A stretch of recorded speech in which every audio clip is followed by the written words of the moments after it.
online. Good evening, everybody online. Hopefully you can hear us. Michael, hopefully you can confirm we're loud and clear. Yep, we can hear you perfectly, Chris. Thank you. Oh, it's actually Peter, but close enough. Have you got the screen as well? Have you got the presentation up there? Yes, it is. Yep. Perfect. All right.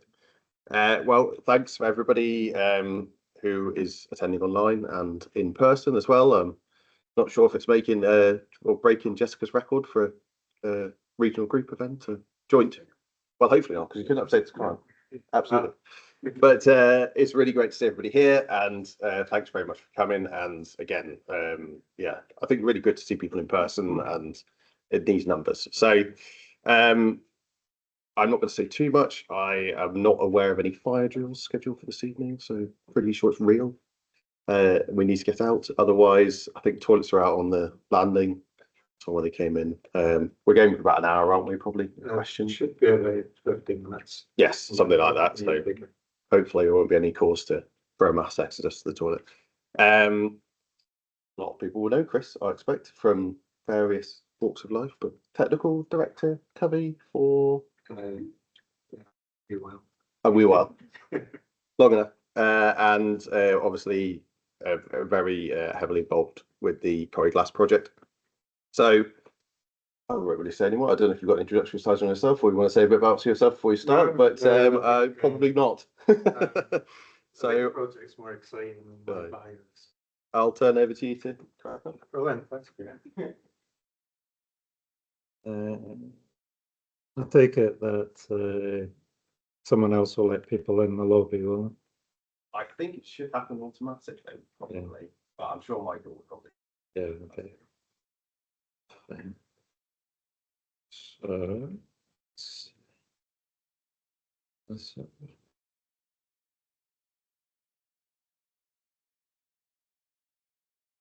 okay, well, thanks very much everyone for coming along tonight. Really appreciate it. So I'm basically going to give an overview of the engineering geological investigations we've done at Corrie Glass so far, and we're quite close to the end of those now at this current stage. I think we'll probably be finished the underground drilling that's underway at the moment in sort of late November, early December. But I'm going to there's a bit of a focus on the Great Glen fault zone as well, because obviously that's interesting to geologists, engineering geologists, ground engineers. So first thing to say is I'm here representing a huge number of people, too many of whom are in here tonight to trip me up potentially. But obviously our client is SSE Renewables, and Jessica's team, Stantec and Covey, are working together as STORE, so that's a partnership we've made to work on Corrie Glass. Strabag, the contractor, have been undertaking exploratory at it. Fugro completed the surface ground investigation, and that was very extensive. We've also had the British Geological Survey involved, Dr. Chris Snee, Professor John Cosgrove, Strathclyde University, Parry Engineering Geological Services, and there was also a ground investigation done early in the job by Natural Power. And as though that wasn't enough, there's a whole host of people who sit underneath Strabag as well, and that includes ARIP, Zublin, Cambridge in situ, soil experts, in situ site investigation, Robertson Geo, Geodata, and GT Mining. And there's always the risk when you list out a whole host of people like that you've probably forgotten a whole bunch of people. But if I have, apologies. But anyway, and there's much more to come as well. Like this project goes ahead, there's going to be so many opportunities for ground engineers. So this is where the site is, up in the Great Glen. You can obviously clearly see the Great Glen fault zone there. Inverness to the northeast, Fort William to the southwest. So pretty near Invergary, basically, if you know that part of the world. It would be, if this goes ahead, the first large pump storage scheme to be developed in the UK in almost 40 years. It will have up to 1.5 gigawatts of generating capacity and 30 gigawatt hours of energy storage. And we're commissioning target is about early 2030s. This is what the topography is like. So I might try and use a pointer so people online they obviously won't see me. So this is the quarry itself up here. There's a ridge here that I'll probably talk about a bit. I tend to call it the Sean Vale Ridge because of this hill here, but that comes across here. We've obviously got Loch Lochy down here at the bottom, and probably sort of key locations to kind of focus in on is this kind of area here to the immediate northeast of this alluvial fan, because that's where the adit is and where the lower works of the main project would be. Up here in this little call with the loch in between Sean Vale and Milne and Jerkig, because that's where we have a very deep borehole U01, and that's also where the pressure shafts and the ventilation shafts are in the reference design for the project. And up here in the quarry, sort of approximately here is where the dam would be. And then the powerhouse is sort of roughly round about here, underground. So this is just a photograph looking northwards across Loch Lochy. So this is from the other side towards the site. So here's this alluvial fan I was talking about. Here's the ridge coming down here. You can just see the quarry in the background there. This is Srona Quarry Garth, that's a Monroe. This is Benty, that's a Corbett. So that's the sort of main landmarks around about the site. And this is looking into the quarry, sort of looking westwards, really. So again, there's Srona Quarry Garth there, and the little Lochan, which, if this all goes ahead, will turn into a very large reservoir.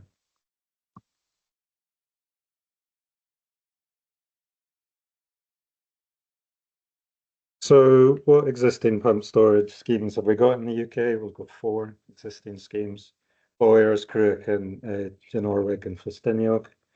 So just a little bit of information about them, just to kind of put Corrie Glass into some kind of a context. So Foyers has got an installed capacity of about 300 megawatts and 6 gigawatt hours of storage. Cruachan's got 440 megawatts and 6.7 gigawatt hours. The Norwig is 1,728 megawatts, so bigger in capacity than Corrie Glass, and 9.4 gigawatt hours. And Festiniog,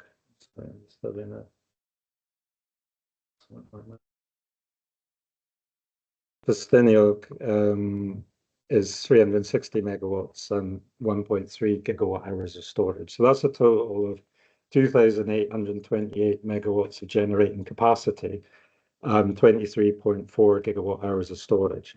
And Corrie Glass, as I've said, is 1,500, but 30 gigawatt hours of storage. So it more than doubles the storage capacity we currently have in the UK. And why is it so important to build projects like Corrie Glass at the moment? Well, starting with this graph here, this red rectangle I put in is sort of the development period for Corrie Glass. And you can see it falls right in that steepest part of the graph where the UK needs to reduce its emissions most quickly to meet our net zero targets for 2050. So that's what it's contributing to. Pump storage is the most efficient large-scale storage technology. It's about 80% efficient, and there isn't anything else that can store energy in that kind of quantity, like batteries and things like that, whilst an important part of the mix don't come close to it. It's got a very fast response, less than 30 seconds, and can generate for a long time. Obviously, we've got all of our coal and gas power stations closing. In fact, all of the coal power stations in the UK are closed now, given that Ratcliffe on Soar down at Nottingham closed just a few weeks ago. And of course, we've got more renewables on the grid, wind, solar, tidal. And it's the question, what do we do when the wind blows at night? Well, you pump water uphill when electricity is cheap. That's part of it. But it does more than that. It provides system stability. You can do things like regulate the frequency on the grid, provide system inertia. So what is 1.5 gigawatts, just to kind of give an idea. It's quite a big number. There's one for the Back to the Future fans here. So it's about 500 utility scale wind turbines, 4.7 million photovoltaic panels. It's enough electricity to provide energy for more than 1.1 million homes, or about 450 large commercial buildings if they were using air conditioning all the time. It's also 1.24 times the energy you need to get the DeLorean from 1955 to 1985. And changing units now to talk about gigawatt hours, which is the storage part of it, that's equivalent to the power you would need to power 3 million homes for up to 24 hours. And this, I'll kind of go into the detail of what all these components are in a minute, but this just shows a kind of, obviously, a 3D overview of the project. So pointer back on, dams up here. So this is sort of looking southwest. And then we've got all of the underground components, the powerhouse, the shafts, the tunnels coming out to the bottom, and you can just about see that little alluvial farm sticking out there again. That's Ronacorrie Carve up there. I think for me, this kind of gets across the scale of it. I mean, obviously that's a Monroe. It's got a height of over 3,000 feet, 3,074 feet. I'm not sure what that is in metric.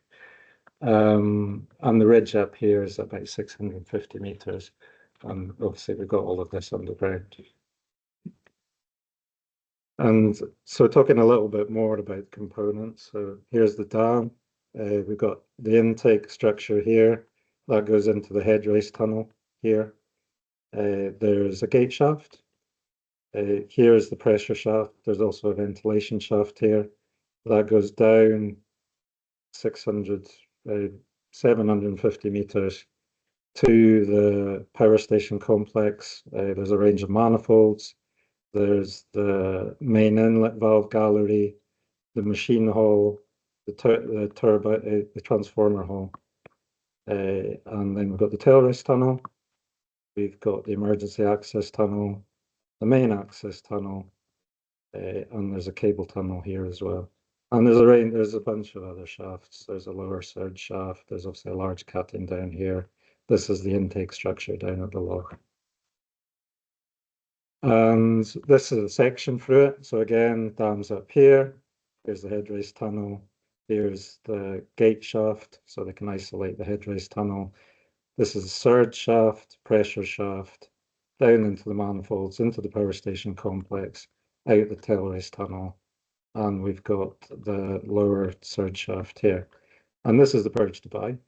So that's 828 meters high. And that's just kind of trying to put the shaft into some kind of perspective. It's about 732 meters. And there's Big Ben down there, all the top, at 96 meters. Incidentally, the dam is planned to be 92 meters high. And I don't think any of the dam engineer people are here, but the highest dam in the UK at the moment is 91 meters high.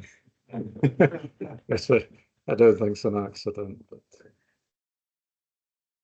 this is really just to show how complicated it is round about the power station complex. I'm not really going to dwell on this because I could probably spend 50 minutes trying to explain this, but you can see how much structures there are underground, how complicated the geometries are, and then you start to think about, well, what does that mean in terms of the condition of the ground, the stress conditions in the ground.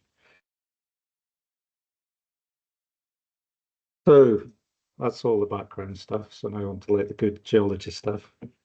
So I mentioned the BGS have been involved in this, and they've been very heavily involved, and they've done some great work on the project. And a lot of what they've done is the regional understanding that we're then adding engineering detail into. So this is assessment, a mapping that was done by the BGS of the soils. You can see the main things we have is hummocky glacial deposits along the loch side. There's some alluvium. We've also got some till up in here, some more hummocky moraine. These brown areas are peat. The grey areas are various types of talus and boulders. And everything else tends to be, thin just very thin superficials or exposed rock. So that's where the main soil deposits are. And this is just showing the peat probing that's been done. So there is peat around the site, so particularly up in some areas of the quarry, but it's not actually that thick. It tends to be less than a couple of meters anyway, often less than 1 meter. Locally, there's a few deeper areas, but only sort of 3-4 meters and only very local. So there isn't a large, very deep areas of peat. And this is the geological map. It's a bit complicated looking, but it's not too bad actually. So I'm not going to worry about over here because that's the other side of the loch and sort of getting into stuff that we don't have because there's old red sandstone and things over there. But we've obviously got the Great Glen Fault Zone, which extends at least to this black dashed line here. We've got a sort of migmatized area that's been mapped at the surface. All of these red dashed lines are photolineaments, so they're identified from aerial photographs, but they're not necessarily faults. And the black lines are confirmed faults. There's a particular concentration of them between Sean Vale, which you can just on the ridge here, and Milne and Jerkig. There's a fault that also runs down the Corrie. The exposure in the Corrie is pretty poor because of the peat and the superficial deposit cover, but we've also got quite a few faults up in the Corrie head wall. So it's sort of anticipated that this sort of more detailed picture continues under the valley. It's just that we can't see it, although we have encountered it in the boreholes. All the red pluses are just mapping localities where the team have been out and made observations. And this is a section. So here we have up at the top here, so I should have mentioned this bit up at the top is the Tardy Samite Formation. I'll refer to that a few times. There's some granodiorite in that, there's dikes. We've also got this cataclysite down here, that's the Great Glen Fault Zone. Here's this migmatized bit, there's faults, there's folds. So that's the picture, really. This is just very briefly just to show the photolineament study that the BGS did. So again, you can see there's a lot of potential structure, albeit not all of these are necessarily faults. And this is a model we had before we did any mapping or ground investigation or anything of what we thought the Great Glen Fault Zone might be like as we tunneled through it. And this is by a paper by Stewart and Strachan. And basically we were expecting cataclysite with faults within it, a sort of then kind of starting to get more Semitic material in it, more blocky material as we approached the edge of the fault zone, and then into the Tardy Samite Formation, which would be Samite, semi-peelites, occasional peelites, but with these faults and fracture zones within it. So the field work we did, the first thing we did was quite a lot of engineering geological mapping. We did that in conjunction with the BGS, so we were kind of sharing ideas with them all the way through that period. This photograph just shows the cutting in the Great Glen Fault Zone. This is down near the loch side. I think that's Lucy Mackay on my team mapping away. I had to have some pictures of helicopters just because people got hit. I never got in the helicopter. But everyone else did. So, and I think that's Steve Parry mapping up on the ridge, I think, doing the landside study work, which I'll mention in a minute. So I mentioned the peat probing. The geological mapping took place in 2021, 2022. The BGS actually did some work back in 2011 as well, because that's the sort of earliest date that the scheme was considered. I mentioned Steve and his landscape review, and we've also been using a drone. There's just an example of the mapping sheets we're using. I won't dwell on these, but again, it's an example from the Great Glen Fault Zone, sort of fairly sort of standard stuff. Description of the locality, a GSI, RMR, Q system, ratings, sketches, annotated photographs of the cuttings. and detailed discontinuity measurements, which is pretty standard. Anybody who's done engineering mapping of rock faces will be familiar with this. Possible extra stuff like joint roughness coefficient. And out of all of this, we also got lots of discontinuity data. We're particularly interested in that. So this is the BGS's take on it. So this was different discontinuity trends around the site. So at the dam, at Sean Vale, that on the ridge, at the col between the ridge, Mainland Jerkig, which is the next hill to the north, northeast, and the Great Glen Fault Zone. And whilst there's differences in the emphasis, you can see there is a reasonably consistent pattern with the orientations. And this is now much later. So now we'd finished the surface ground investigation. We had done a lot of the tunnel at this point and made the stereo net, the exploratory adit. So this is the Great Glen Fault Zone. You can see it's probably kind of what you'd expect. Sort of pretty clear northeast southwest trend. And this is in the Tarvey Samite Formation. And we've also got a lot of data points, a little bit like the sky at night, but you can still see that there are distinct joint sets within it as well. This is just an example of the work that Steve Parry was doing. His commission was to investigate landslide risk, and he did a huge amount of work. Again, Steve could come and talk to you about this, just what he did for an hour quite happily, but this is just an example of the landslide risk map he prepared. So you can see it's sort of tied in partly with materials and partly with terrain types. And this was just the different types of risk we had around the site. So risks to do with debris flows down drainage lines, open slope, health failures and debris flows from little incised channels up on the slope, peat failures, failures from the quarry walls and things like that. There were particular things he picked up that were, it's all of interest, but probably the most interesting features were these relatively small areas of instability. Well, it's probably wrong to say small, sort of small to medium-sized areas of instability. This is approximately at the north abutment location of the dam, so we're quite interested in this. And then also, this is on the slope above the lower works, above the loch, and there's quite a lot of these drainage lines that at the top have got these landslides, basins that they occasionally send some debris flows down that face. And obviously, in terms of thinking about where we locate portals and things like that, this is all good stuff to know. I'm not going to try and explain this. This is more to flag up the work we're doing with Strathclyde University. So we're supporting a PhD student there, Namgon Kim. We're sharing information that we're gathering by the Great Glen Fault Zone with him. There's a really interesting outcrop along the Great Glen at Tor Castle.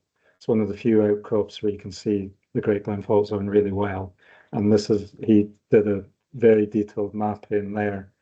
And looking at this helps inform our understanding of the fault zone we see in the tunnel. So that's been a very fruitful exercise.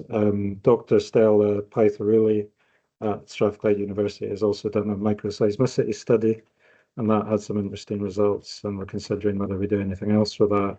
And we've been supporting with STEM activities in local schools. So that's some sort of wider outreach that the project's participating in. So I'm moving on to the surface ground investigation now. So there's sort of three main areas of surface ground investigation. Down here at the lower works, this one borehole up on the ridge here, and round about the dam and the borrow areas in the quarry. And these pictures just to show the sort of typical landscapes round about there. The other areas are just uneconomic to get to with drilling rigs and things like that. So that's why we concentrated on these areas, because of the steepness of the slopes and the remoteness. So we have this investigation down here. It comprises boreholes, seismic refraction, trial trenches around the outlet structure and where the portals will come out for the other tunnels. And we've also got a seismic reflection study just on the sort of near shore of the loch. So we can get a better idea of the bathymetry and the sediments and where Rockhead is there. That was the lower works. And then don't worry about this line, it's just a section line, but borehole U01 all the way up here at about sort of 650 odd meters above sea level. And then the most of the ground investigation was in the quarry. So this is, you can obviously see where the dam is. So this is the center line of the dam. This is the rear plinth. So the dam's going to be a rock-fill dam with a concrete facing on the back of it. So that's why it's this sort of shape. This is the culvert underneath. This is the spillway. This is the inlet, the intake, and also the start of the head race tunnel, the gate shaft. And then this is to sort of give a bit of an overall characterization of the back of the quarry for thinking about borrow areas for the dam, because SSE's intention is that all of the material will come from on site and all material from site will stay on site. This is just an example of the seismic refraction we did. So this is down at the lower works at the outfall structure. So yeah, you can see the velocities. It's fairly straightforward interpretation of soil and rockhead. And obviously we have this for each line. This is borehole U01. So this is the one up on the ridge.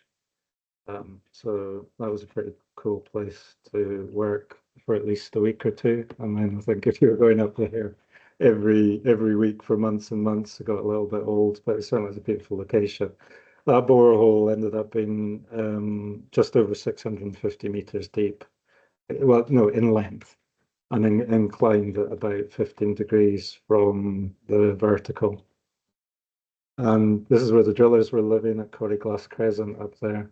So it was 24-hour drilling, 7 days a week on shifts.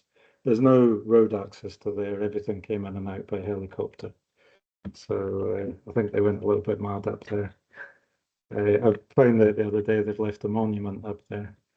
So this is an example of what the core looks like. So I've tried to give an example of what the cataclastic material from the Great Glen Fault Zone looks like and what the Tarvey Salamite Formation looks like in various settings. So this was down at the lower works, and this is some of the Great Glen Fault Zone material. You can see often it was actually quite good rock. You know, it wasn't like it was all falling apart. It's quite healed up, but there's a lot of chloratization and epidote and things like this, all these green colors.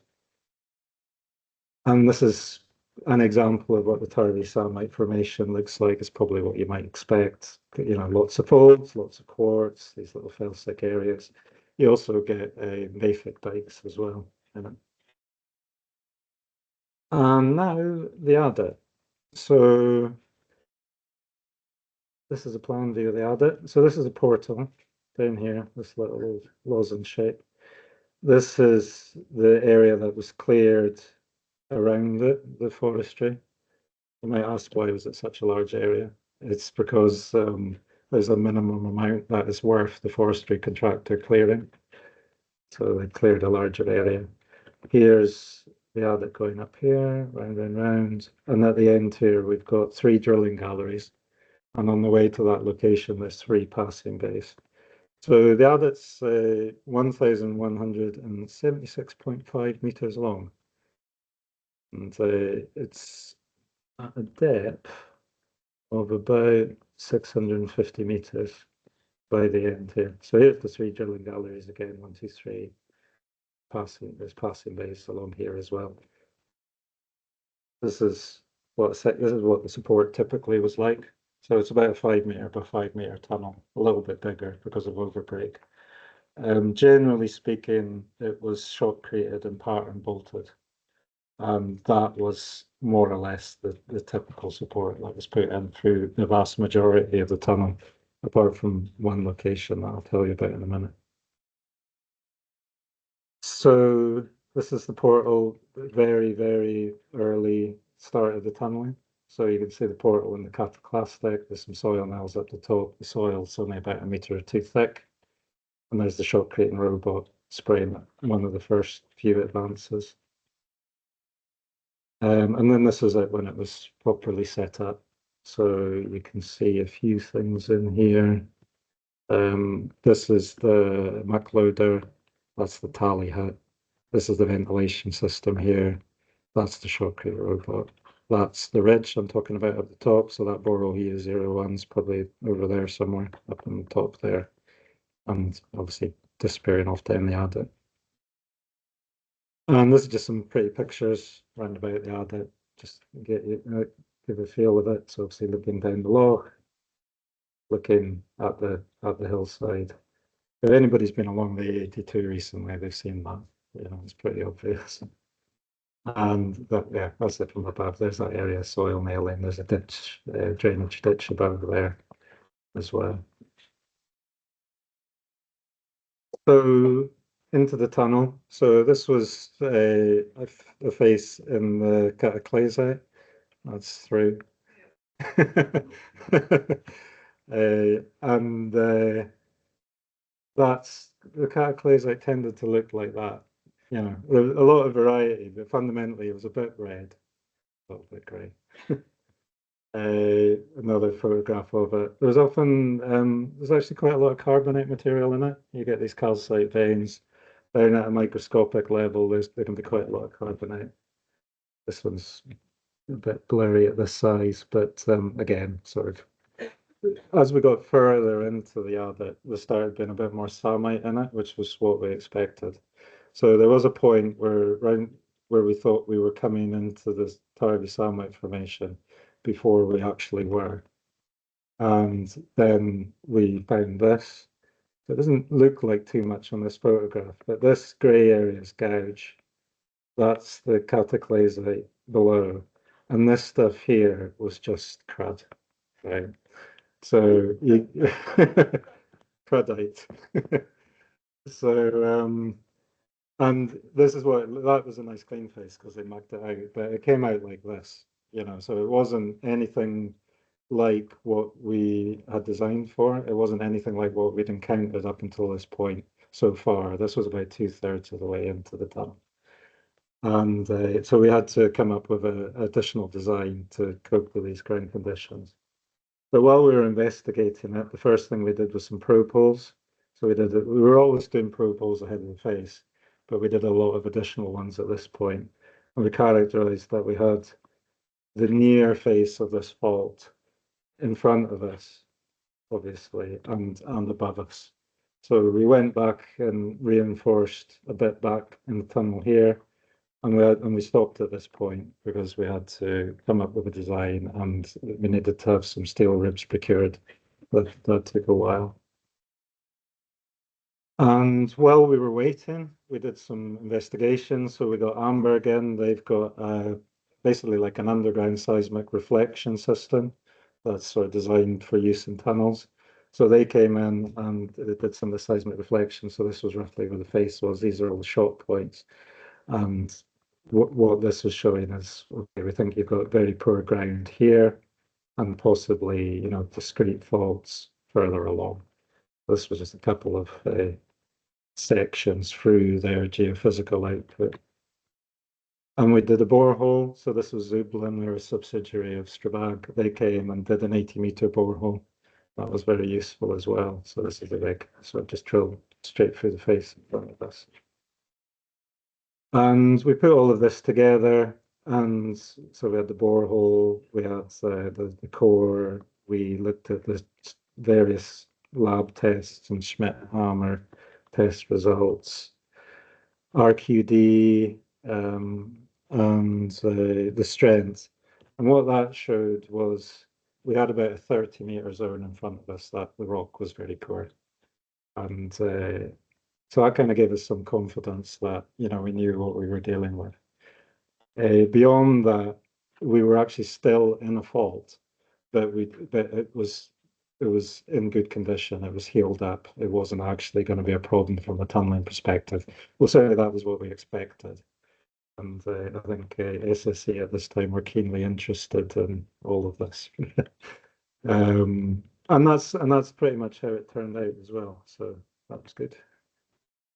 So this is what we did. Basically, the tunnel had been that horseshoe shape I showed you, but it changed to a circular profile for that 30 meters. And we put in these steel ribs, like a closed steel rib in a circle like that, and sprayed it up with shotcrete, and obviously the shotcrete was thicker. So that was how we got through that 30-meter section. And then we got into this, tardy samite formation, hooray. We'd probably been hoping we would get into about 250 meters before we did. So, and again, the tardy samite formation has got a huge amount of complexity in it, but it's geological complexity from an engineering perspective. It's generally been relatively straightforward. But you can see all the folding and the quartz and things. There's quite a lot of alteration in it. You still see quite a lot of red material. This is very close to the end of the tunnel. And this, I mean, this stands up quite happily. That's been standing like that for months and months and months now. But you can still see there's little shears and faults in it. It's all sort of broken up down here. This is what the spoil looks like. The interesting thing about the spoil is it's the reverse of the tunnel. So it's like red, red, red, red, red, red, grey. And that's where we went into the tardy samite formation. And that little grey band there was the bit when we thought we were coming into it. And that's probably the fault. And then that's then tardy samite formation. So it's like the opposite of the tunnel. So that's quite interesting. So this, I kind of think, I always thought of this as like the very hungry caterpillar. My daughter thinks it says it's like the Demogorgon for anyone who watches Stranger Things, but it's actually a LiDAR survey of the first bit of the tunnel. So that's the portal down there, and that's the first few hundred meters of the adit. We've now got a LiDAR survey of all of the adit. So this is the far end. This is the sort of portal end. You can see it goes around there. You can see the passing bays. You can see these drilling galleries up at the end. This is at the far end now. So this is drilling gallery A, drilling gallery B, drilling gallery C, where we're doing the underground drilling. The white bits, so the colors and everything, it looks a bit stripy and geological. And some of it is geology, but a lot of it's just lighting. Because when the LiDAR takes the image, it's also taking a color. So a lot of it's more to do with the lighting than geology. And these little white bits are just bits where we filled in gaps. We've done photogrammetry, so it's a bit underwhelming on this because it just looks like a photograph, but this is a 3D object that you can navigate around. And we've been using the LiDAR to supplement our joint mapping. So this is using MapTech Point Studio, which is a software package, and you can use that to do a kind of supervised semi-automatic joint detection. So that's what we're doing there. And the problem we have is we've got lots of different types of joint data. So the stuff at the surface, geologists have measured it like that. The stuff in the tunnel, we can't go under the unsupported ground. So the joint information from there is estimated. We have some little windows in the tunnel sidewalls where we took the shotcrete away and measured the rock directly, but they're very limited. So the idea behind this is a kind of verification of that underground mapping where it's been estimated and to provide more accuracy and more data. And that's been, it's actually quite a process. It's definitely not quicker doing this. This is one thing I think people often think, oh, we'll do this, it'll be quick. It's not. It takes more time. Yeah, but if you do it right, I think it probably gives you better information. We've got measurement while drilling. So we've been doing loads with this actually. This is the raw data that comes. So it's an Epiroc system. The Epiroc supply drilling boomers, and they will supply you a measurement while drilling system. So this is a kind of hardness, a magic number that the system calculates. This is a kind of fracture index. magic number. And this is an example along a probe hole that's been drilled. We've put all of that together into the adit. So you can, if you look at it as a little snapshot, it doesn't necessarily tell you much, but if you look at it all together, you can start to see patterns if you sort of squint at it. But we still don't think these parameters are quite right. So we're actually going back to the original data that the rig collects, like the torque and the penetration rate, and trying to see if we can come up with something that works a bit better for Corey glass. And that would be another 50-minute talk. In fact, Alex is giving a half-an-hour talk on it in a week or so. And we got to the end of the adit. I think this is the only time I've ever seen a saltire in the end of a tunnel picture. So, but there's some, I think there might be some people are in the room in this photograph. There's a bunch of Covey and Stantec people hiding up the back here. There's some SSE people. And then the rest of all these guys work for Strabag. That was pretty cool. That was, so we started the adit on the 15th of May, 2023. Was finished at lunchtime on 1st of August this year. That was a good day. And now the underground drilling. So this is what we're doing with these 3 drilling galleries. So what you can see on here is you can see the adit, the far end of the adit. In this sort of reddy color, this is the reference design for the power station complex. And you can see these sort of greeny lines. These are the boreholes coming from the drilling gallery across. This doesn't show all the boreholes. Some of the boreholes are quite short and are more committed to in situ testing. But these boreholes were intended to get across the power station complex. Obviously, that's key. And this one here goes out in that direction because that's the bottom of the pressure shaft. And that's really key. We want that to be in good ground conditions because it's going to have, you know, like a lot, a lot of pressure at that corner there. Longest borehole is 280 meters.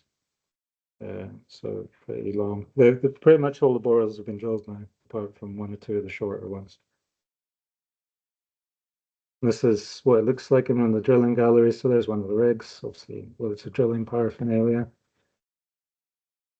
And we're doing lots of in situ testing. So this is just a wee list just to kind of give you an idea of what we're doing. We're doing borehole verticality, probably more right to call it borehole orientation. Pre-arm caliper, natural gamma, high resolution optical televiewers and acoustic televiewers, density gamma, PS logger, pool waveform sonic, temperature conductivity, impeller flow meter, heat pulse flow meter, natural gamma, density gamma, and neutron porosity. I'm not going to go into what all of those things are. The reason for them is here. But if anybody's interested in that sort of stuff, I'm happy to talk about it afterwards. There's a lot of really cool stuff. That's just television. We're doing Goodman jacks. We're also doing high pressure dilatometers. I sometimes get asked why are we doing Goodman jacks and high pressure dilatometers for people that are there to measure the stiffness. The reason is that the high pressure dilatometers have a limit of 20 megapascals. We've measured the in situ stress down there at about 24 megapascals. So there's a sort of question mark over the readings of the high pressure dilatometer. The Goodman jack has a capacity of 60 megapascals. So it's going to work, even though it's a bit cruder. Lots of packers. When I'm going through this, I'm talking about this in the context of the underground drilling, but we actually did most of these things, if not all of them, during the surface ground investigation as well. So we have the packers.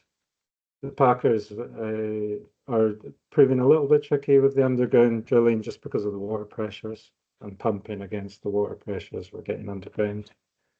Talk about that in a minute. Hydrofracture testing to assess the in situ stress. Overcoring. So this is another way of measuring the in situ stress. I mean, I could talk about this for a long time, but you drill a borehole and you drill a smaller borehole at the end of the borehole.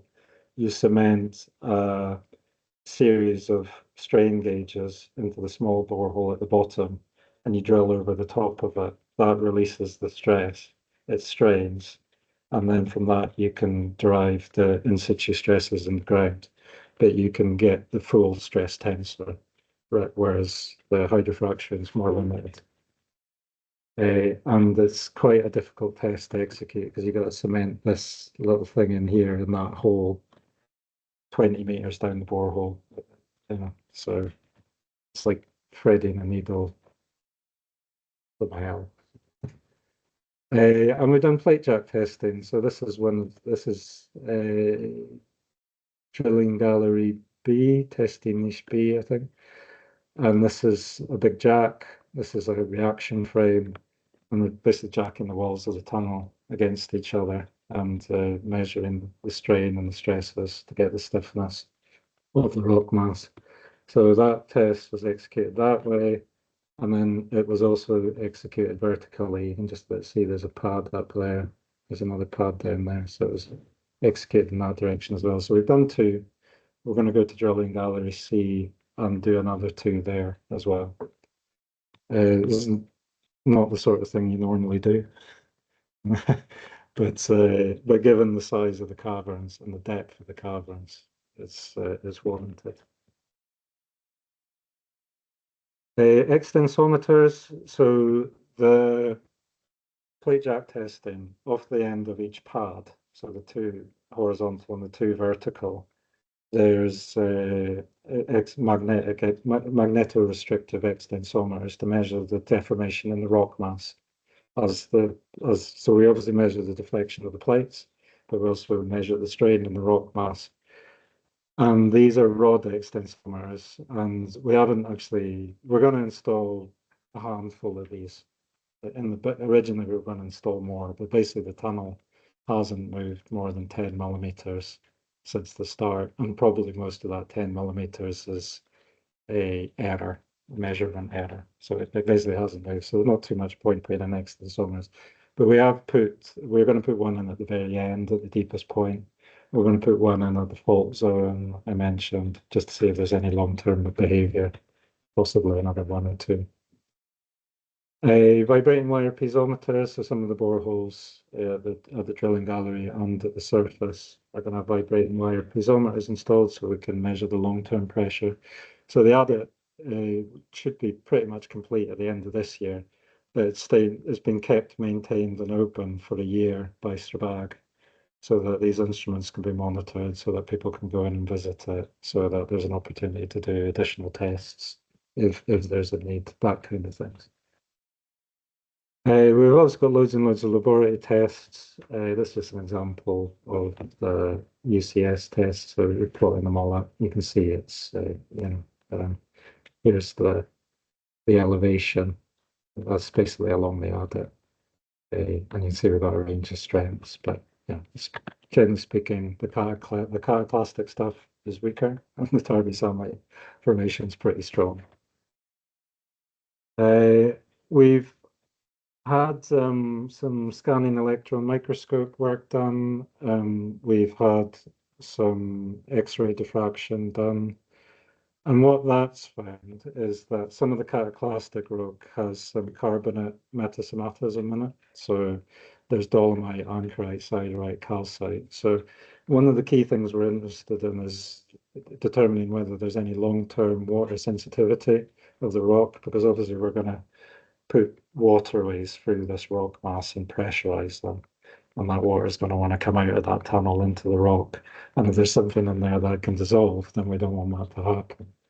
So this is showing pretty pictures that are probably a bit beyond my expertise to interpret visually. But what they've found is this carbonate mineralization in some locations.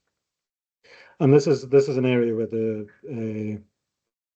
BGS have involved Professor Bob Holdsworth down at Durham University, and he's been heavily involved with this part of it. And quite like this slide. This is actually from Bob Holdsworth. And we found this in one of the lower, one of the surface boreholes down at Lower Control Works. And this was like the best thing you've seen. So, and this is actually a real credit actually to SSE and the way they've approached this project, because this core and a selection of other core is actually gone to the BGS now for them to keep in their core store, because the core store we have on site is a perfectly good facility for storing core in a day-to-day way, but it's not humidity controlled or anything like that, and this stuff is sensitive to the atmosphere, so it is going to be kept there, which is great. This just shows Q values along the adit. You can sort of see, so here's the cataclysite, sort of low, low, low, low, low. Here's where we kind of got our hopes up. Oh, the samite, this is looking better. And then we had the fault, and then we went to the tardy samite formation. It's pretty good. I'm showing two graphs here because the first one's the Q value, and the bottom one is Q prime, so it doesn't have a stress reduction factor or the joint water pressure. And it probably shows a bit of a better picture about what the rock mass is fundamentally like, because this top graph is really heavily influenced by the stress reduction factor you choose. And so, like you see, like this bit here in particular looks like the Q is lower than here, but that's because we crossed the threshold where we applied a higher stress reduction factor because of the depth we were at. But you can see here it's at least as good when you take out that stress reduction factor. Water. So we've found some interesting watery things at the end of the tunnel. So we're drilling with like a stuffing box. So the drilling is so that to control any water pressure that comes out of the borehole as that manifold. And we've had water pressures up to about 36, 40 bars, but we haven't had very large flows. And that's a bit like what we encountered all the way along the tunnel. We would get areas of inflow, but they tended to reduce to a lower level, almost like, emptying out a bathtub or something like that. There was water there, but it's just sitting in some joints. And I think that's somewhat what it's like here, but there are definitely areas, perhaps some faults and structures within the rock mass where they are more transmissive and there is water. So water control is definitely going to need to be an important part of the power station complex design. I'm coming to the end. I'm doing for 50 minutes, not bad. So this is some photographs of the team on site. This was some training we did on the left before we started the tunneling. So SSE kind of let us into one of their nearby power stations that was unlined. We did some mapping there. We went to some local outcrops, and this was just during the works. So it's quite a decent part of the team in those photographs. And challenges. So there's a lot. For me, I think separating out what's geologically interesting and what's important from an engineering perspective is always a bit difficult, especially when there's so many interesting things. Finding experienced engineering geologists and rock engineers has been very difficult and will continue to be difficult for the main works, because we don't have a recent tradition of rock engineering work on this scale in the UK. So that's an important point. Explaining the important geological points to non-geologists. This may be just my problem. Consistency. You've got all these different parties working on it, that huge list of people I had at the start. This consistency in description, consistency in approach is quite difficult. And then obviously you have so much information. Synthesizing it all is a real challenge. So a little bit about the future. At the moment, SSE are planning to make a final investment decision for the main works in 2026. That would mean main works construction would be from 2026 until the early 2030s, with operation beginning early 2030s. For me, this is like a project of a lifetime, because I'm a geologist and I like rock engineering, and it's in Scotland and it's like an hour from where my mum lives. So that's you know, that's all pretty cool from my perspective.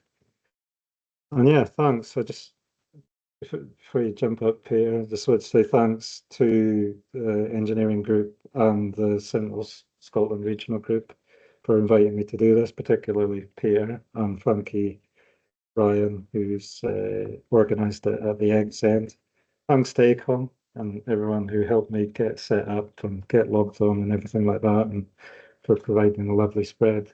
And thanks to all of you for coming along on a Wednesday evening to hear me blather on about a hole in the ground up in the Highlands. So, cheers.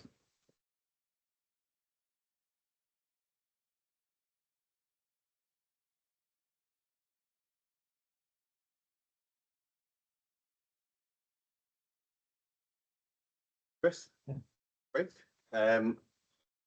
We'll get some questions. I'm sure there are a few. I probably should have said at the